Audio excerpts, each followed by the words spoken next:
Dynamic Plantar Aesthesiometer, which is an automated system to do Von Frey-like experiments. In a different video, we showed how the Von Frey work, the pros and cons, the advantages of the light forces, but the complexity of the test and how it takes a lot of effort and time to do it. The two systems share some components. First of all, this metal grid to stimulate the animal.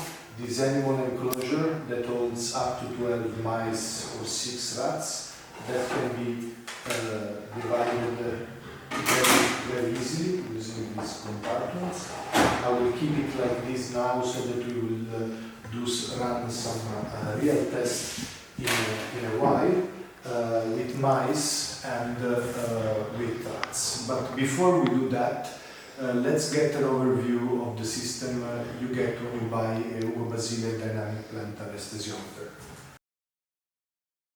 So as you can see from here, the connection is extremely easy. There is just one cable which connects the electronic unit to the touch stimulator, and everything is then driven by the touch screen here. You also get this case. Actually, this would come like this to protect the filament, which is a very sensitive part of the instrument. And the first thing to do is to press this button here, which is a sort of home button. And when you go into the home button, you can go into utilities, and the first thing to do is to calibrate the system.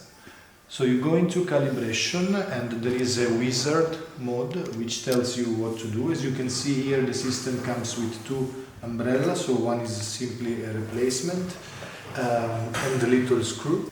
So you position the umbrella over the filament, and you do the first calibration just with the umbrella. It takes a few seconds to calibrate. The motor internally is a complex system which is electromagnetic, so there is no stepper or DC motor. That's why it is extremely silent. So now it prompts us to remove the umbrella and to put the 5 gram weight which comes into the kit. So we put the 5 gram weight and we wait for a few seconds to calibrate. So the calibration with the 5 grams is completed, and it now prompts us to the 50 grams one. We do exactly the same, being careful not to bend the filament. We press OK and we wait a few seconds. So now the last step of the calibration is using the 100 gram weight. Again, be careful not to bend the needle. We press OK and the calibration process starts. Okay, so now we have completed the calibration. We press OK, and as you can see here, the calibration was completed successfully. Importantly, we can now position the umbrella. As you can see, this part is to protect the internal mechanism from animals' pee. We can, as you can see, the date and time is already set correctly. There is a firmware update possibility that requires a USB stick with the firmware. Now if we press here, it will tell you to insert the USB key. This button is to completely erase the database of experiments. We have done it before, so that now there is no experiment measured, so that we can show what we do now.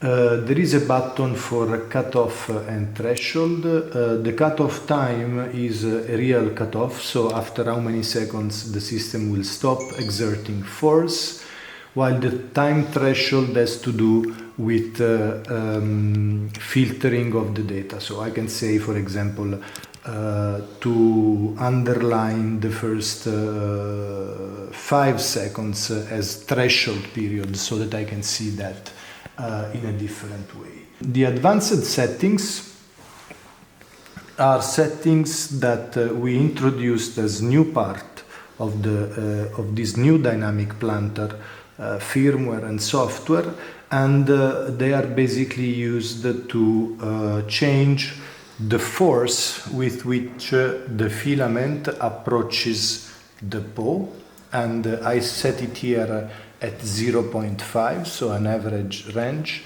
and the touch pause is the amount of time that the filament waits before starting exerting the force. As you can see in the upper right corner, there is also an L icon. If I press it, I go into a legacy mode. The legacy mode is something we added because some customers that have been using the dynamic plantar for many years wanted to compare exactly the results with the many years ago results. So in this mode, the dynamic plantar way of approaching the paw works in the exact way as it did 20 years ago.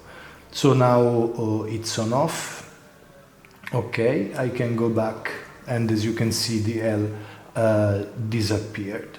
So I go back now to the home page, and here we have the experiment. So we can say, for example, we are working today with knockout animals. So if I now go back to my home page, I can go to the setup, and here is the most important part. As I was saying, this dynamic plantar has some news compared to the previous version. The main news, the main novelties of this instrument are that the force is now increased from 50 grams to 100 grams after the request of several customers. We have the touch pause and touch force that I showed you before in the advanced settings and the legacy mode. And in addition, we now can use with the double touch of these buttons an automatic scoring mode that I will show you in a second. So when the animal moves its paw, the system scores it automatically, or if, for example, the paw of the animal is in a strange position so that the filament cannot automatically detect it, and the scientist wants to do the detection visually, it can be done by double pressure of this button. So here we set the maximum force and the ramp time. Obviously, the force and the ramp are parameters that can be set for the force in the Von Frey, but the ramp time, the time component is something which is really unique to this instrument. So I can decide in how long these 80 grams will be applied. So it will be, if it will be like a real punch, or if it will be a slow increase of the force, and this makes a big difference. The most sensitive part and the part to be careful of in this instrument is the filament. So don't bend it, because if it bends it, then it creates a resistance to the motor, which doesn't have a very strong torque because of the way it works. And therefore, one thing to be careful about is that when you put the actuator here, this is actually taller than this, and so just lift it up a little bit and then put it down, and now you are perfectly under the grip. Consider that devices like the dynamic plantar test or the plantar test may require habituations that go up to 30 or 60 minutes. We go back to the home page. In the touch screen, we go into the results, and as you can see, we have in chronological order the different trials we did. This one was the first one which was actually working, so we had the latency of 12.9 grams and the force of 40 grams. The reason was detection, and the scoring was automatic, and the mode was in RAM.